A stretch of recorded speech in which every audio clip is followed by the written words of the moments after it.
Call the meeting to order. Stand for the Pledge of Allegiance, please. I pledge allegiance to the flag of the United States of America, to the republic for which it stands, one nation, under God, indivisible, liberty and justice for all. Roll call.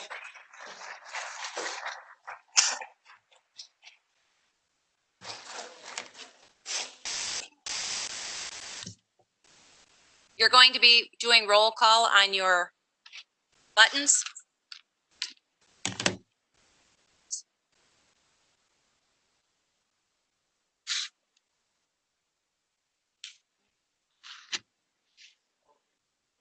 I'm going to tell you, Dan Gashke, if I call your name, there you go. Jerry Gully, Sandra Beth, Sharon Palmaville, Aaron, Lon. Okay, 22 present, John Franco excused. Thank you.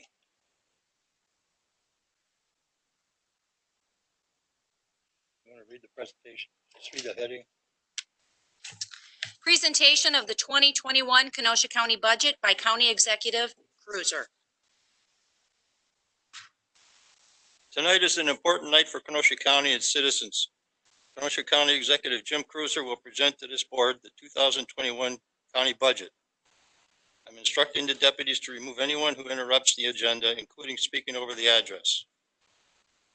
We will now have the presentation of the 2021 Kenosha County budget by County Executive Jim Kreuser. Thank you. Good evening, Chairman O'Day, Vice Chair Uhas, members of the County Board, elected officials, and fellow citizens of Kenosha County. Every day, great things happen in Kenosha County. Make no mistake, we've been challenged in 2020 on a variety of fronts. But I believe in Kenosha County, and there will be plenty of positive change and bright days ahead for us in 2021. We were tested early in the year when COVID-19 pandemic arrived on our doorstep and assured us 2020 would be a year like no other. And then we were tested in even a greater way, beginning on the evening of August 23rd, when officer-involved shooting of Jacob Blake spurred civil unrest and later the loss of 2 lives. Perhaps the saddest chapter in our county's long history. The budget I will present to you tonight looks forward from those bleak days and continues us on a path to healing, recovery, action, justice, and peace.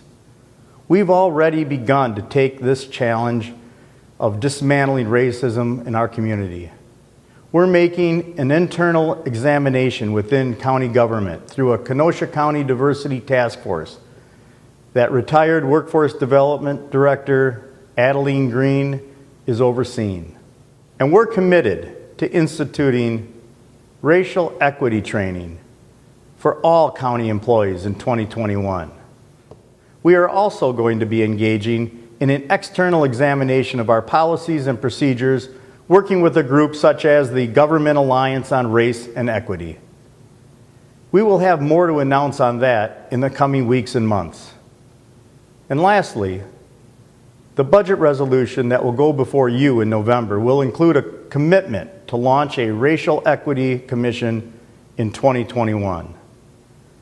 We've all heard calls for public input in the process of tackling systemic racism. This commission will be a place to focus that energy and deliver meaningful results. This board will have an input, significant input, in the formation of the commission.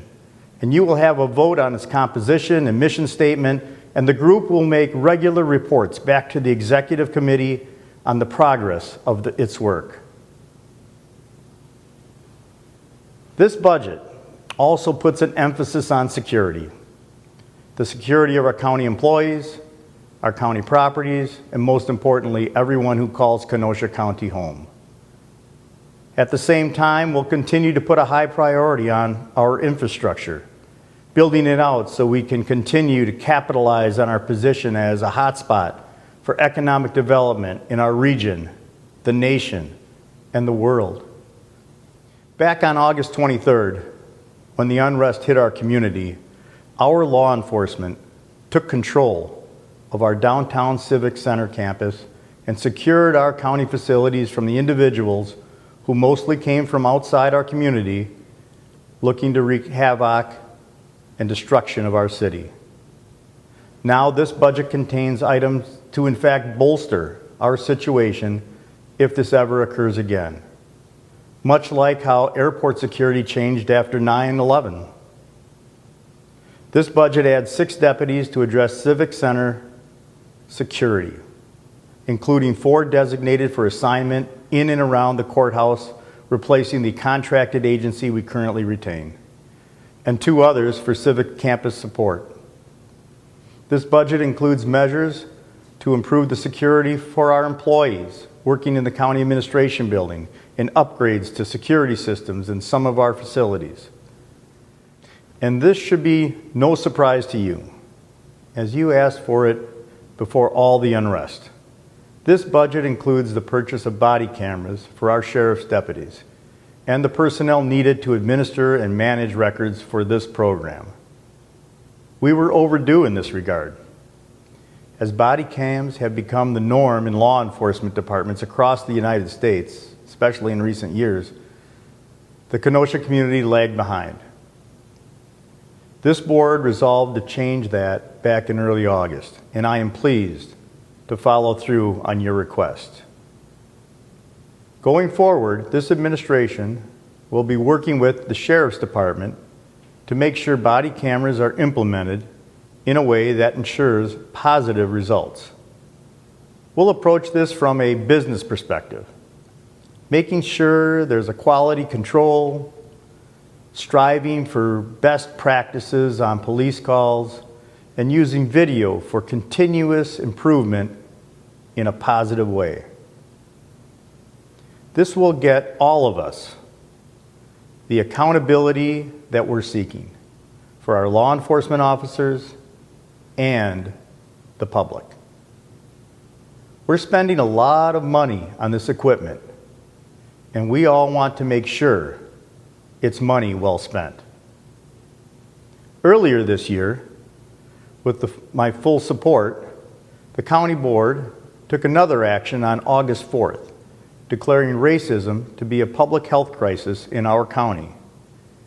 And again, this was before the unrest that served as a jarring reminder of the inequities that persist. Change is needed. Listening is needed. Racism cannot be tolerated in Kenosha County.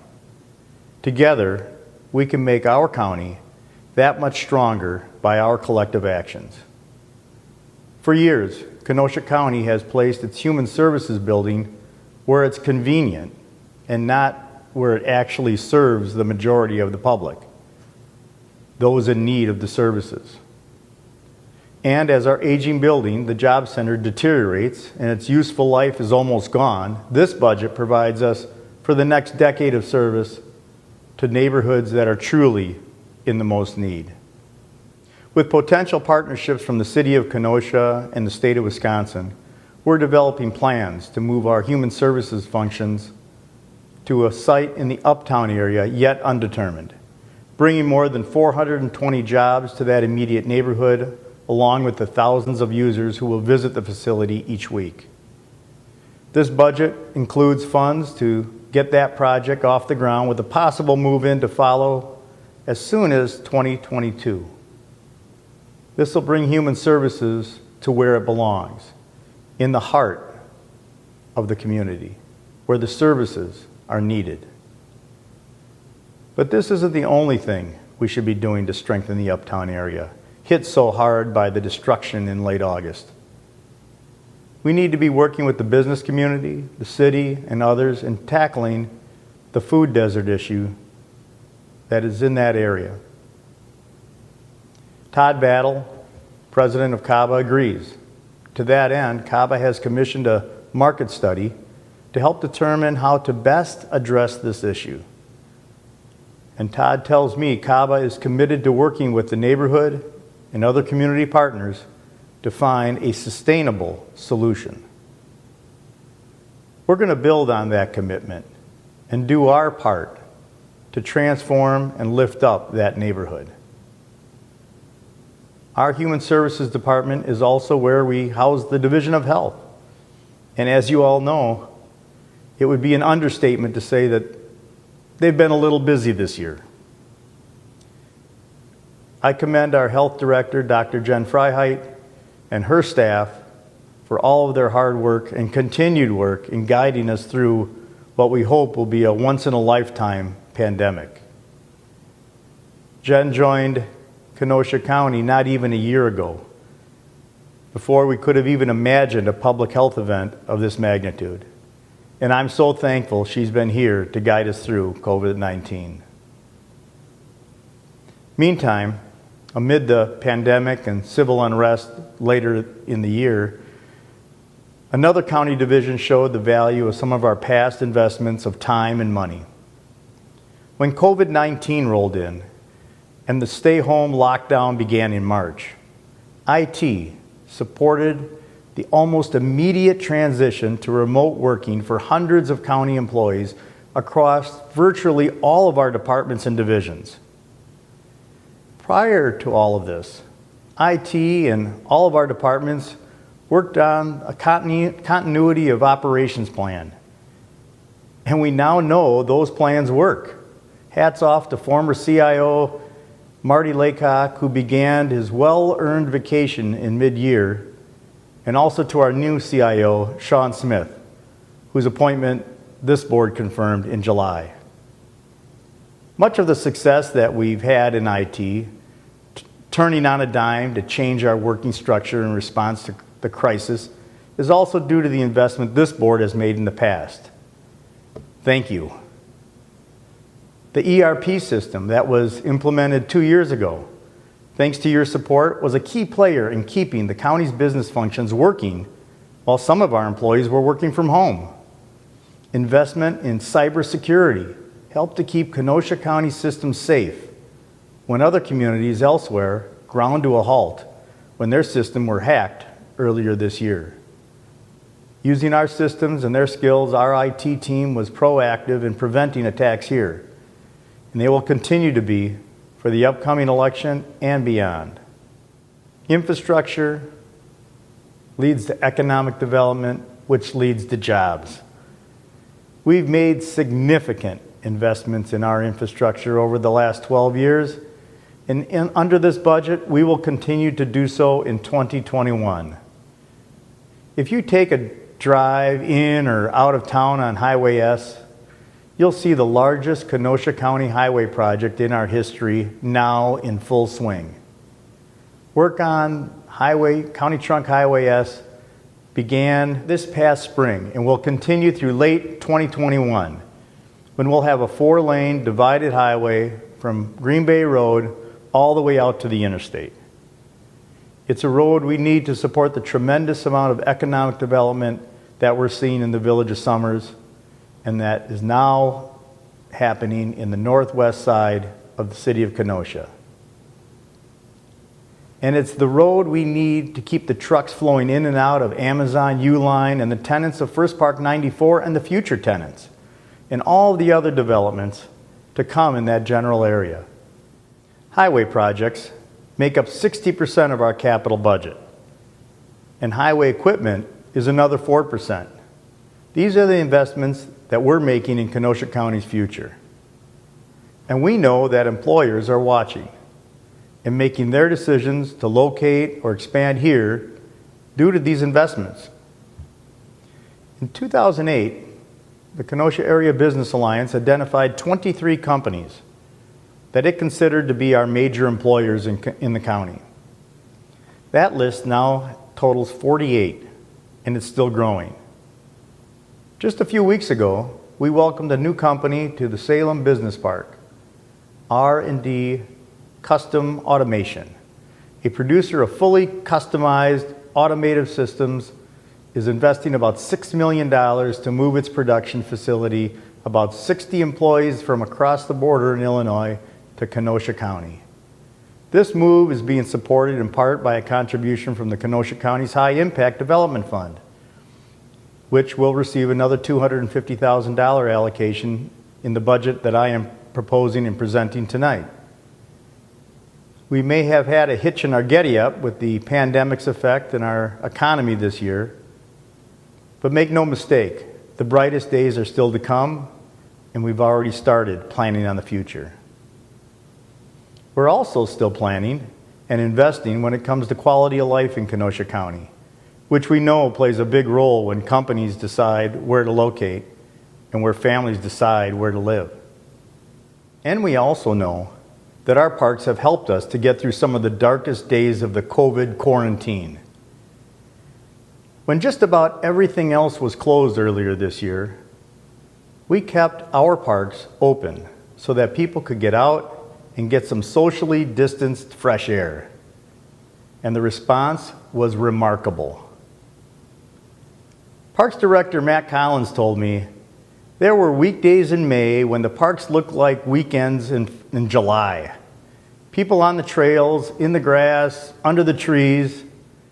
Kenosha County parks were there when people needed them as a place of refuge. And we will continue to make investments and seek outside funding as much as possible to make them destinations of choice for recreation and relaxation. Supervisor Lon Winkie can tell you about the transformation that's occurred this summer out in his neck of the woods, where the old asphalt that was dumped in what's now Kenosha County's Veterans Memorial Park is part of the roadbed on the reconfigured County Trunk Highway F. This budget opens up that new gateway into Kenosha County Veterans Memorial Park, giving access to the new additional 100-plus acres of parkland that was once a construction yard. And the veterans group that I spoke of last year have met and have a recommendation coming to this body for action on Phase 1 for the park entry and honor plaza that will appropriately thank our past, current, and future veterans who have served this great country. This next step is critical in the development of this park, and I have heard from the veterans who have probably also written or called some of you that this is an impressive project. This unique passive park will be a therapeutic oasis for our veterans and their families to reflect on their own service and sacrifices. I know that your support of this project would be appreciated by many across this county. In summation, this budget makes investments in the health and safety of our community. This budget formalizes the creation of a Racial Equity Commission. This budget follows through on a promise to outfit our sheriff's deputies with body cameras. This budget makes a significant investment in the Uptown area and brings human services closer to our people who most need them. This budget continues our commitment to investing in the infrastructure we need for economic development and continued job growth.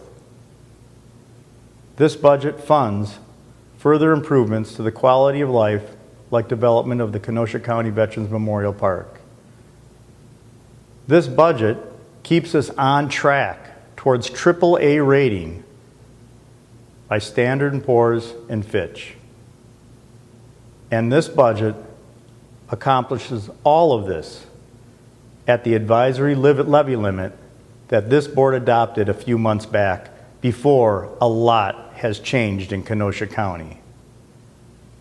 Now is the time for our community to come together to make Kenosha County even a better place to live, work, play, and raise a family for everyone.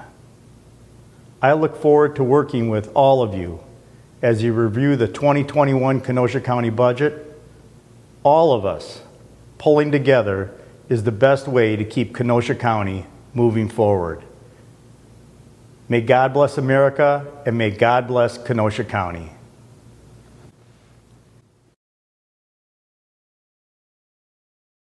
Jim.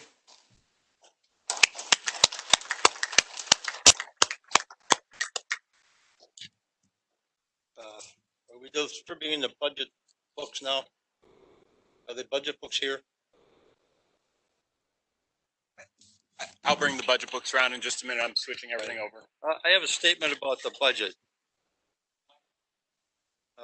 Is my mic on?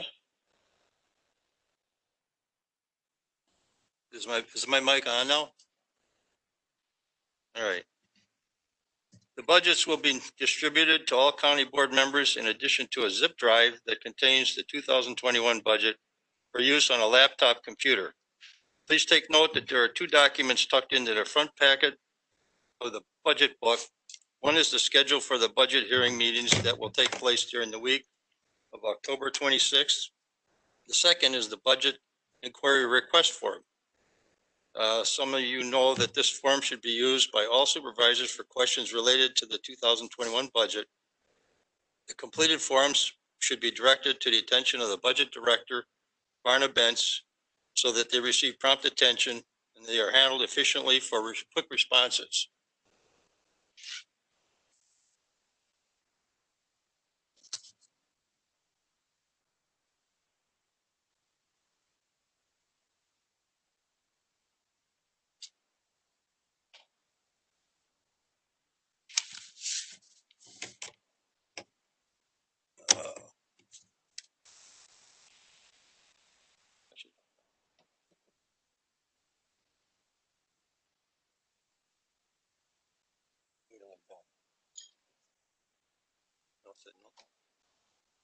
Let's get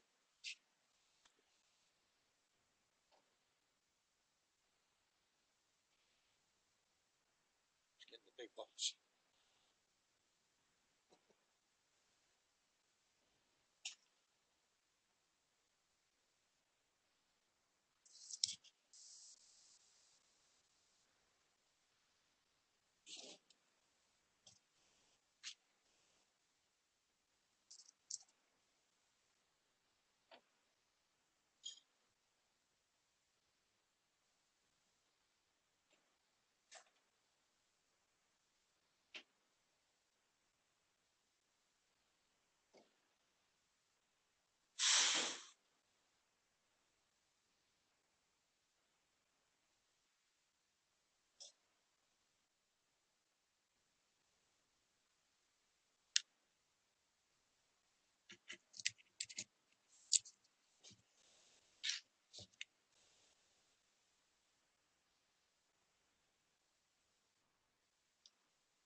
Thank you, Sean.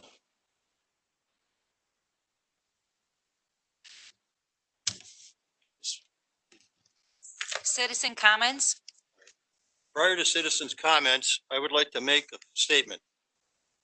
Under my authority as chairman, I want to make sure that everyone understands the following guidelines for citizen comments. To ensure that everyone has an opportunity to appropriately share their thoughts with the board. Based on the number of people wanting to address the board, citizens will be limited to 1 3-minute presentation. Commentators must provide their name and address for the record before making their comment. Commenters are asked to refrain from using vulgar or profane language.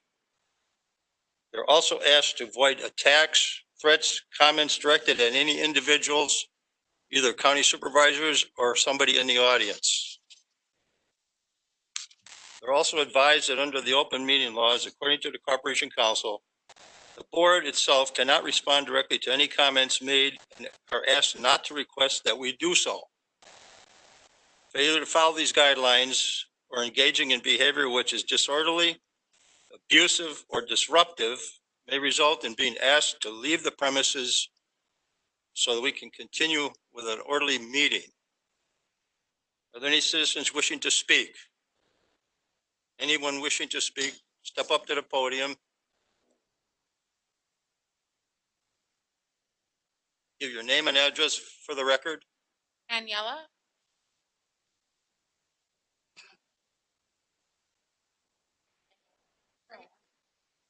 Is Daniela here? Or Pamela. Pamela, I'm sorry. Oh, I'm so sorry.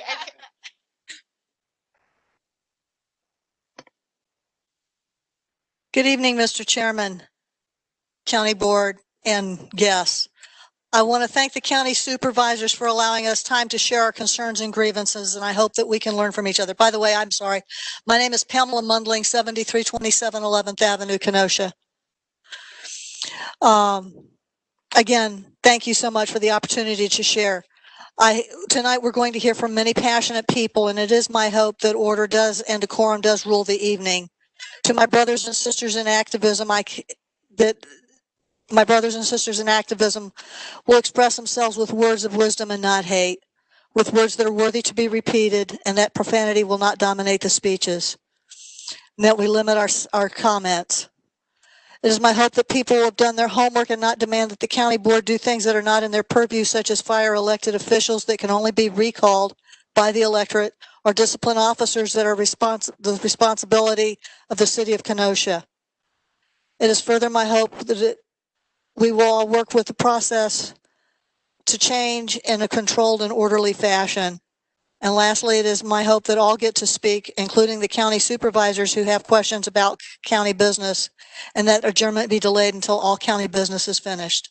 Thank you very much.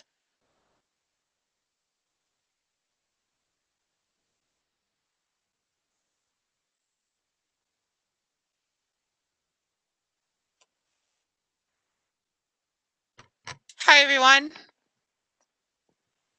Might catch you off guard tonight, but this is important to me. Billy Violet. I live on 30th Avenue on the south side. I never give out my full address.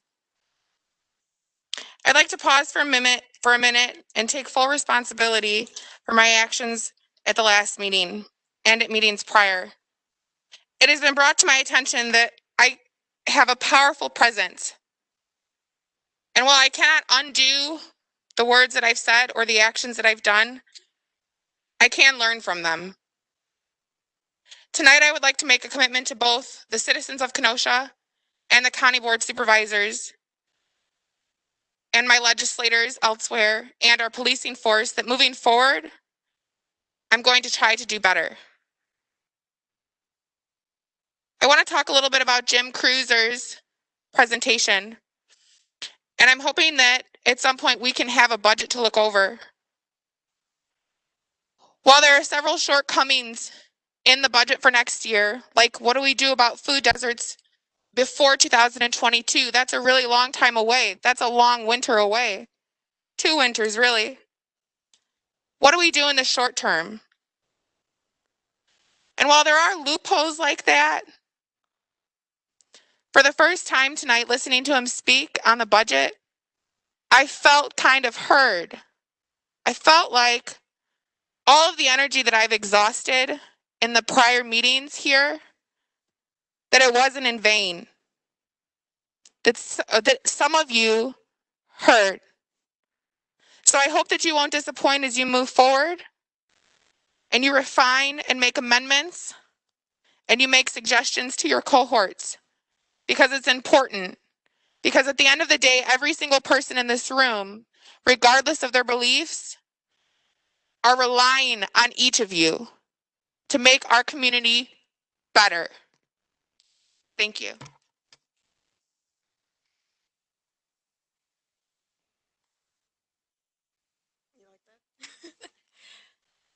Good night, evening. I don't know what time of day this is. My name is Diamond Hartwell. I live in Jeff Gent's district, right on 22nd Avenue. It's a great district, and that's why I don't come to you with any problems. I know you told me I could, and I understand. I just don't have any issues in our district. I really don't. And you're a man of your word, and so we don't have much to talk about. There will be a time, and we'll talk about it if it ever happens, I promise you. I wasn't going to speak tonight, but I remembered an article that had came out after the last county board meeting, and I think there was a misunderstanding of something that I said, and I feel like in order to move forward, it's really important that I clear that up. Supervisor Palmaville had a great quote in a Kenosha News article was a wonderful quote, but at the end of it, she mentioned that silence during these meetings is not silence of the issues that we're speaking on.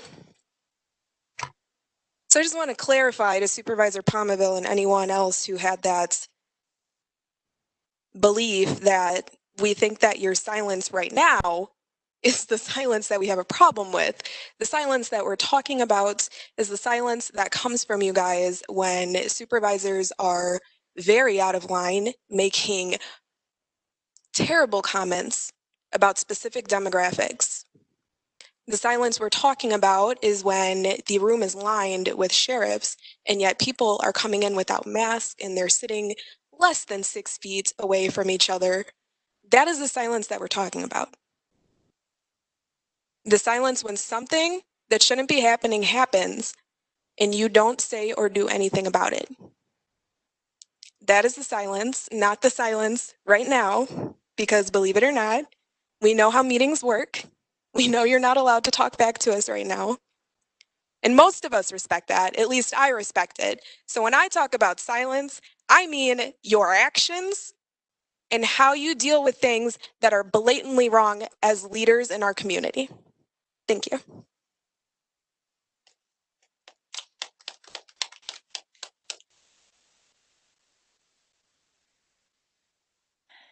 Hello, my name is Emily Fair. I live in the 7th District. A lot of what he proposed seemed very foundational. There was rebuilding, there was roads, there was all of that, and there was moving social programs closer to the inner city, but there was nothing new coming, right, from what I gathered. So that needs to happen. There has to be actual social changes and new programs for people who have had fallout from a racist Kenosha system growing up here, being non-white. Those people should be addressed and addressed instantly, right? That is how you address systemic racism, is you not only think to the future, but you think to the past and what you can do to rectify that, right? So there needs to be more social programs for that.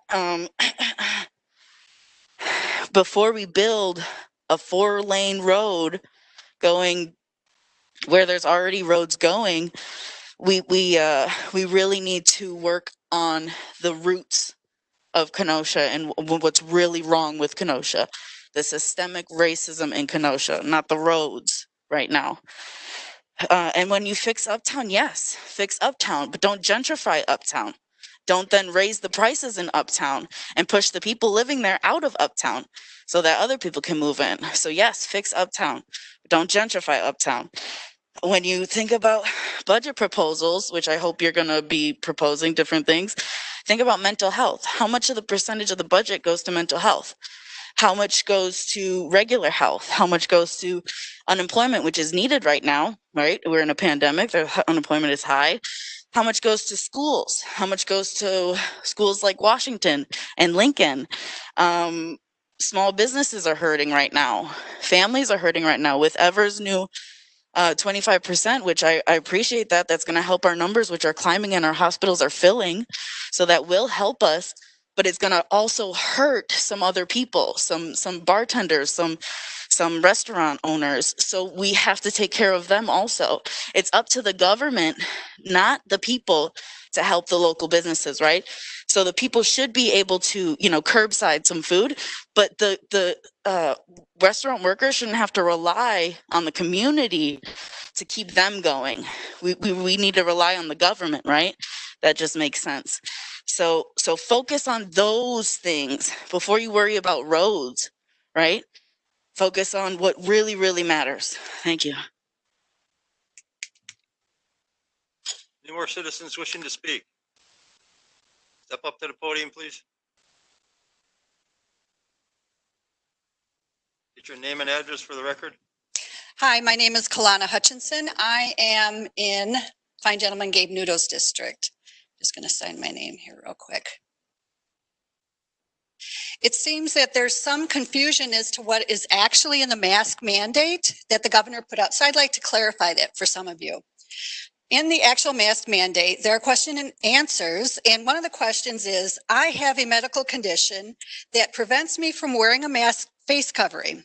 Do I need documentation to prove that I don't need to wear a face covering in public? The answer, according to Governor Evers, is no.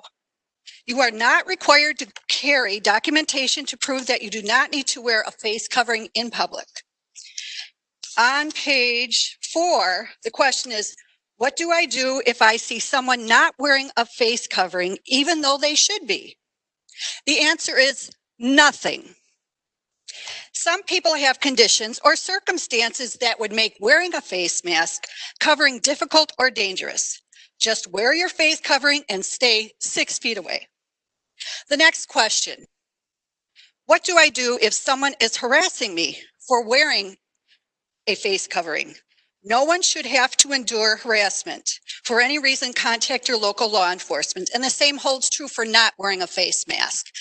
That is harassment. And I think there has been some question about that amongst people in here. And I think people need to actually read the mandate instead of relying on a sign in a grocery store. Thank you. Next comment. Any more commentators? Any more citizens' comments? Any more citizens' comments? Citizens' comments are closed. Are you a commentator, sir? Joe Clark, 4862 105th Place, Pleasant Prairie. You'll notice I did give my name and address as you requested, and I think you should maintain that practice going forward.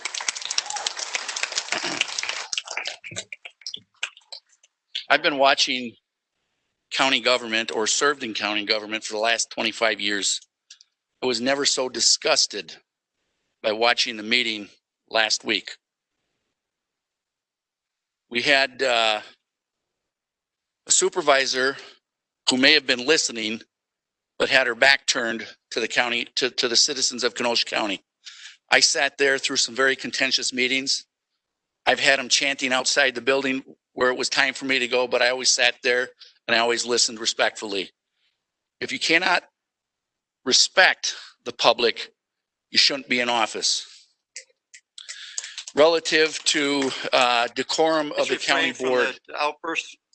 I've watched people at this podium chastise you for cutting them off for trying to get information. We as citizens, we need to come here and speak, but we also need to come here and respect the decorum of this chamber. And I saw some nonsense here in the back tonight, which just kind of made me sick, and it wasn't from the county board. Relative to the county board chairman and decorum of this body, when a supervisor is told they're out of order and they continue to speak over and not acknowledge the chair, this county board should not allow that activity, and they should censor that individual. If that sort of action continues, you need to get control of it. You guys have a job to do relative to what your role is. You guys are policymakers. You guys have the #1 policy before you, the budget. There are a lot of things in that budget.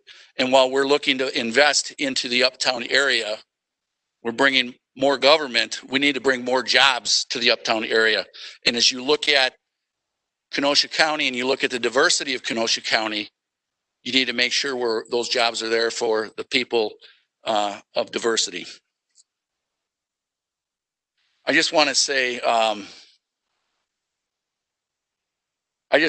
that, you know, there was an action where certain supervisors, 8 of them, signed on to a letter that went to the president and whoever else requesting help for the riots. The same supervisor who circulated that, when they wanted to bring attention to an individual who was denied access to the county board, sent out an email to every single county board supervisor. It was very simple then to send an email out to every single supervisor and ask them if they wanted to sign on, to tell them that that document was there for them to sign on. You got to have enough of this showmanship, and you got to start working together. When I was on the county board, we had many difficult issues. I'll finish. We had many difficult issues. When we got done, we walked on the other side of the chamber and we went for a drink. We were battled on this side, but we respected each other on the other side. And this county board needs to do that. Thank you. Thank you, Joe.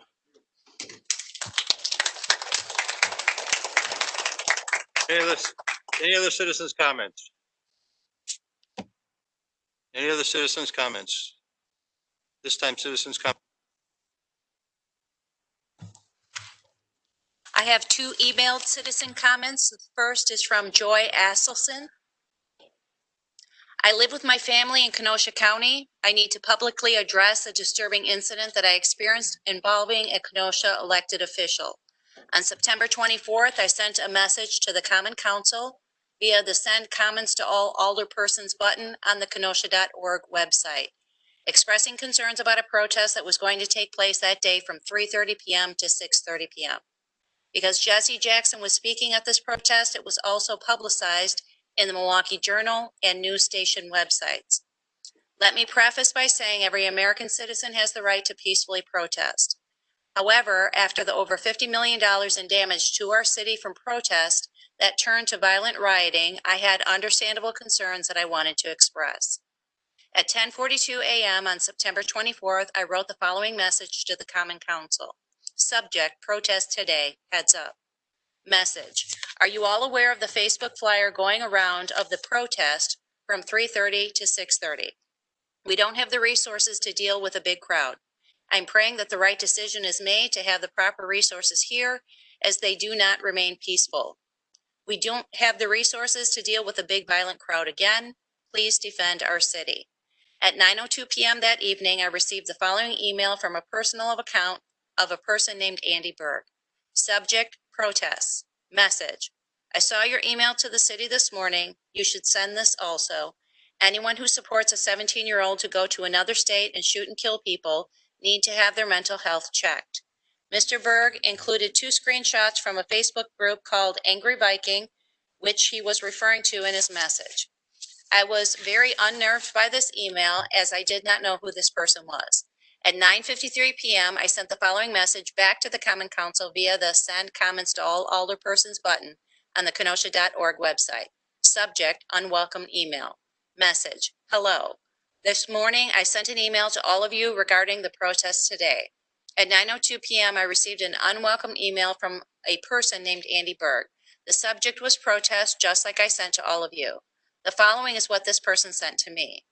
Quote, I saw your email to the city this morning. You should send this also. Anyone who supports a 17-year-old to go to another state and shoot and kill people need to have their mental health checked, end quote. I double checked and Andy Berg is not on the council. How did he see my email? It was very unnerving to receive this unwelcome email from this person. If you don't know, please refer me to whom I need to contact. Following the communication to the Common Council, I sent 3 separate messages back to Andy Berg at 10:56 p.m. Who are you? At 10:57 p.m. I will be following up with the city tomorrow on the email I received from you. You are not a council member. Kind regards. At 10:57 p.m., don't ever contact me again. The following day, 3 alderpersons responded and identified that Andy Berg was a county supervisor for District 10. I was in utter disbelief that a county supervisor would send such an intimidating email to me. I expressed legitimate concerns about a protest, not only for the safety of my community, but my elderly parents, family, friends that live in the city. An alderperson decided to forward my message to Supervisor Berg. For unknown reasons, Supervisor Berg chose to send me an intimidating message from his personal email account. This email referred to Kyle Rittenhouse shooting and questioned my mental health, which had nothing to do with the message I wrote to the alderpersons. Not only was this offensive to me, but it is offensive to any individual. I have 2 more lines. Any individual who might struggle with mental health issues. In summary, first, I'm requesting a follow-up inquiry to identify which alderperson forwarded my message to Supervisor Berg and why. And second, I request that the county board hold Supervisor Berg accountable for his unprofessional and intimidating behavior to me. This is unacceptable for an elected official, must be addressed. It never happens again. If deemed necessary, I will share the email threads. Thank you for your time. Waiting your response. Kind regards, Joy Esselson. This one is from Dianese. I'm a long-term resident of Kenosha, specifically Supervisory District 11. Hello, County Board of Supervisors. Tonight is the Kenosha County Budget meeting, and on my mind is the possibility of prioritizing adding funds toward ending homelessness in our county.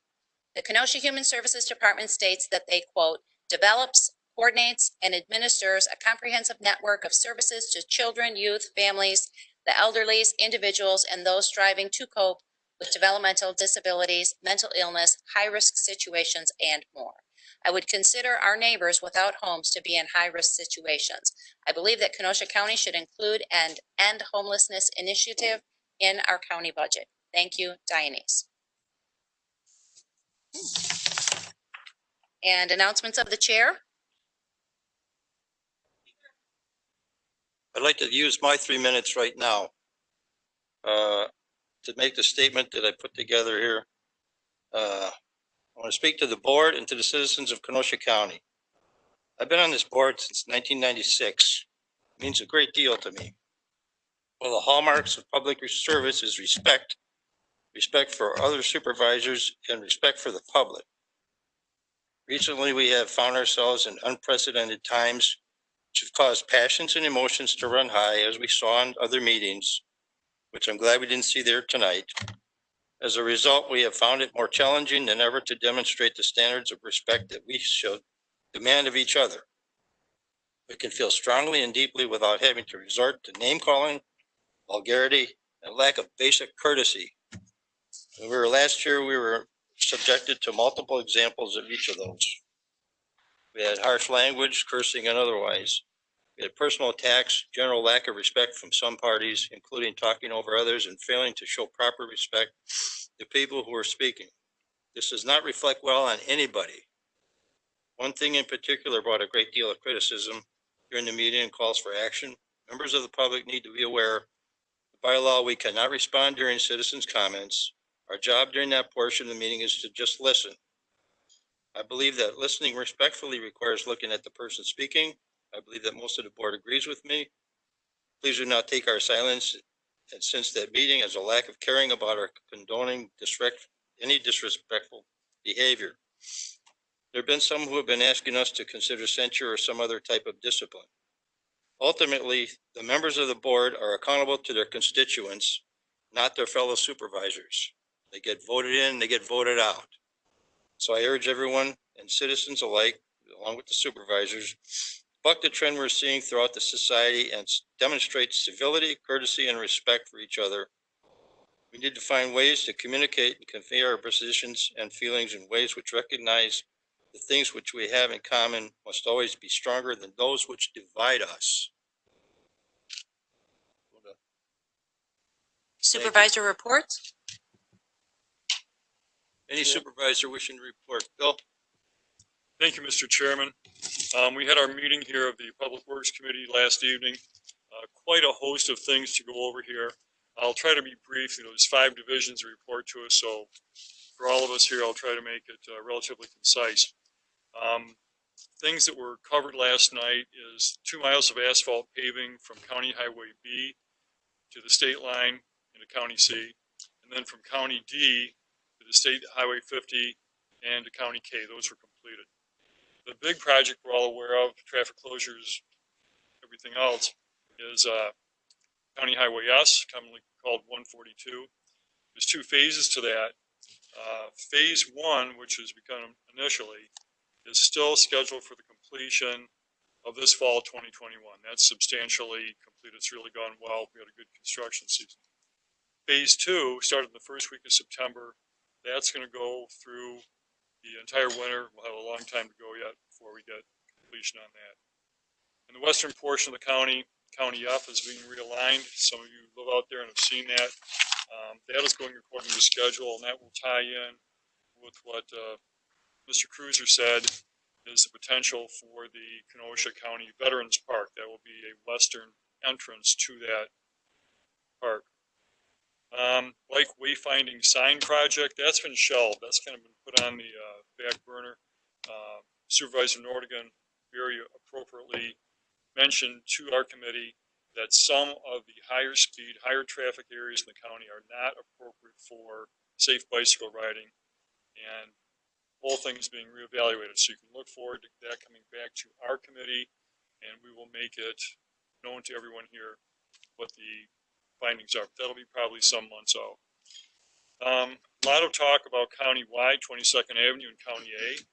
That had been a four-way stop due to the construction on Highway 32 in the Village of Summers. That construction is now complete.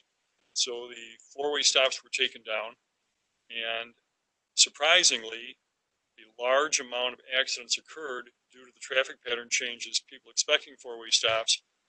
22nd Avenue no longer having a stop, but County A does. So at the request of the Village of Summers, they're going to revisit that and perhaps put the four-way signs back up again for safety's sake. Next year, 2021, that will have a roundabout that will be constructed. So that is your update on that. We have some highway projects on County Highway H and some different areas which are funded by developers. There will be information forthcoming on that. County KR is still having a lot of work done on it. The initial section from the frontage road to County H, that's basically done. Now going from County H to Old Green Bay Road is what's going on currently. There are lane closures and road closures as they have to construct viaducts over the railroad tracks in that area. So you can be advised of that. State Highway 50 will be going under reconstruction starting in February of 2021. So we're just looking at a few months away, and that should be wrapped up in the fall of 2022.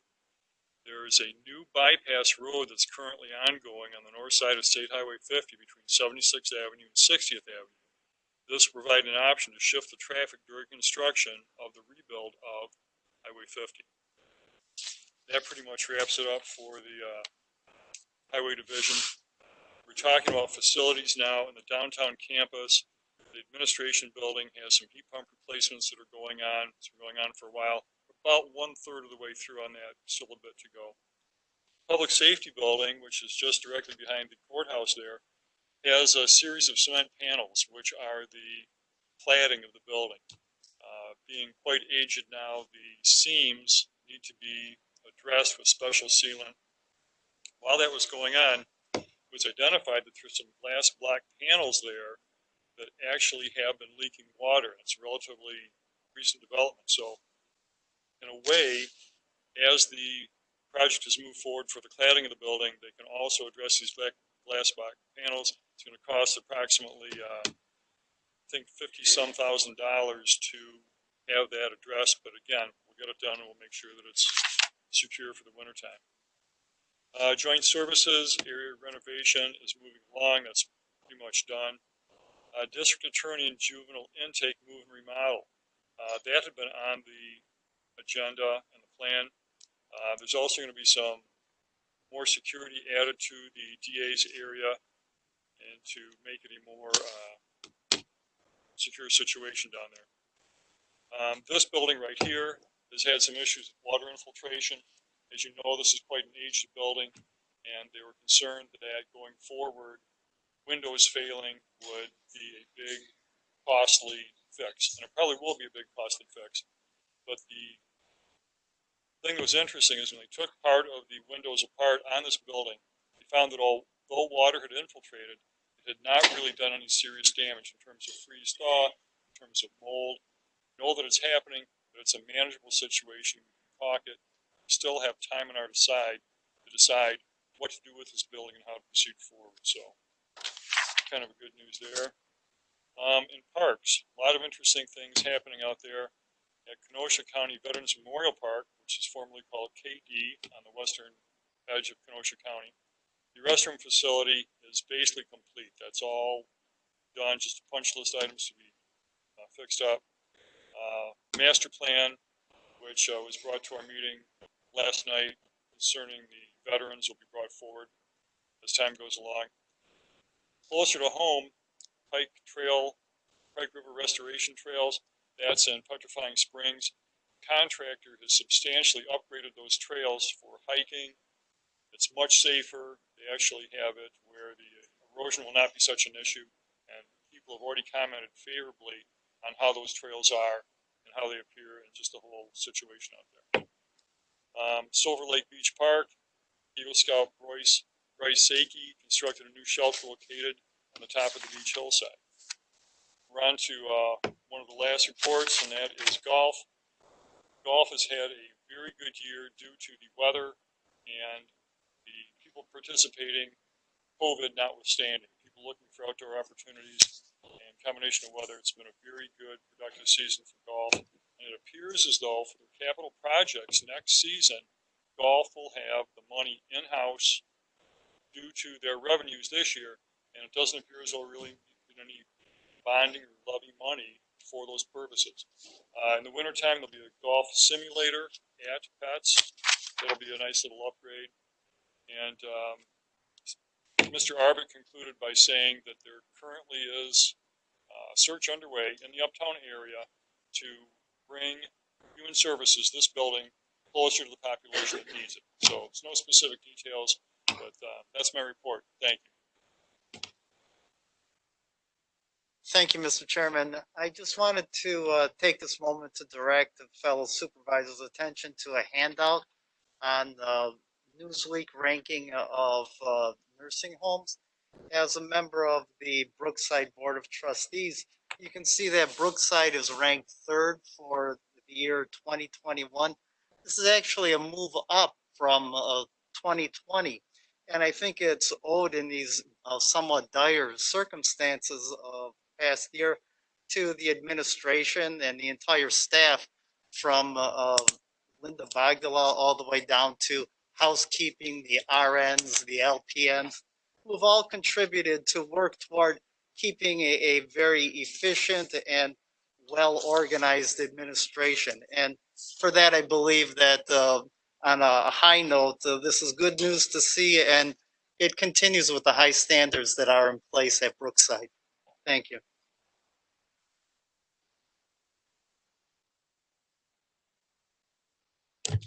Thank you, Mr. Chair. I have 2 requests through the chair to Supervisor Grady. If you could have somebody from railroads or whatever look at the railroad tracks crossing 39th Avenue and 30th Avenue, about the 6400 block, that train track.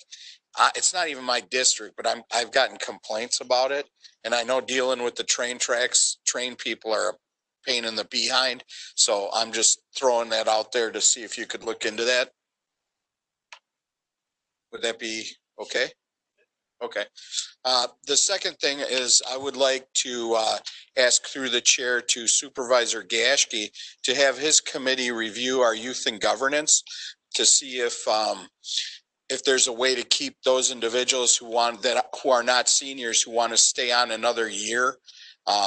If we could somehow get them to move forward in the program, because I think, qualifying and getting, getting into the youth and governance program and having to deal with what we've had to deal with this year is kind of also something in the behind. So if we could just have somebody look into that and see if that's something that we would want to do. I think the youth and governance would benefit by having a more active role when we can get back and get everybody together. So those are my comments. Thank you, Mr. Chairman. Dick, did you have an answer for Jeff? Yeah, I reached out to highways in the past about that. We can't do anything as a county, and our county staff can't do anything for those railroad crossings within the city. The city council has to pass a resolution similar to what we've done in the past. So if we do it, they'll just throw it out essentially. So it doesn't mean anything that comes from us. So, and I know myself and staff have talked to the city in the past about some of those city crossings. You really have to talk to your alderman there and get them rolling. They have to be the ones to send the letters to the railroads, just like the county does. Okay, but I thought that we had people, whoever those supervisors are, if they could reach out to the city. I mean, it's not even in my district. Yeah. I'm just giving you a heads up. I mean, people are getting their undercarriages of their cars whacked out and they're kind of pissed about it. So, I mean, I've let you guys know, and from there we could take it where we need to go, but thank you. I know we're not having a discussion on this, but I'll forward to all county board supervisors. I did send 9 resolutions to our public works, had a conversation with them about about railroads. And I then forwarded them to my alderman, who forwarded them to the city. So the city's aware of it. I'll forward it to all of you so that you can push as to why it's not being done. We all know the process. The process isn't working right now, so I'll forward it. Approval of the September 15th, 2020 minutes by, and it's Supervisor Franco, who is excused tonight. Supervisor Boyd Frederick, you are next on the list. Are you prepared to approve the minutes? The September 15th.